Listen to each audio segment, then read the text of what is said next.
सामान्यतः हमारे पास जो 10-12 से लेकर 17-18 साल तक के बच्चे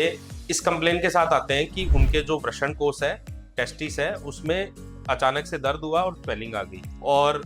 जनरली देखा गया है कि जो रिमोट एरिया से इस तरह के पेशेंट आते हैं, वो काफ़ी डिलेड प्रेजेंटेशन से आते हैं, यानी वो दर्द और सूजन स्टार्ट होने के 2 से 3 दिन बाद आते हैं। इनमें एक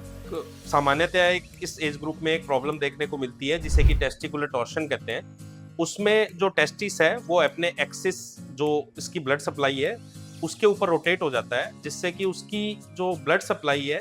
वो रुक जाती है और उससे वो जो टेस्टिस है उसमें नेक्रोसिस हो जाता है। अगर ये कंडीशन विथ इन 6 आवर इसको रिवर्स या तो वो अपने आप हो जाए या फिर सर्जिकल माध्यम से इसको रिवर्स नहीं किया जाता है तो वो टेस्टिस परमानेंटली नेक्रोसिस हो जाता है, उसमें डैमेज हो जाता है। उसके बाद अगर कोई पेशेंट आता है तो उसमें सामान्यतः उस टेस्टिस को बॉडी से बाहर ही निकालना पड़ता है, तो जिससे कि पेशेंट का टेस्टिकुलर लॉस हो जाता है। तो जनरली जो इस एज ग्रुप में अगर किसी भी पेशेंट में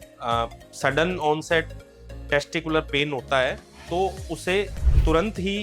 यूरोलॉजिस्ट से संपर्क करना चाहिए और इसका जो उचित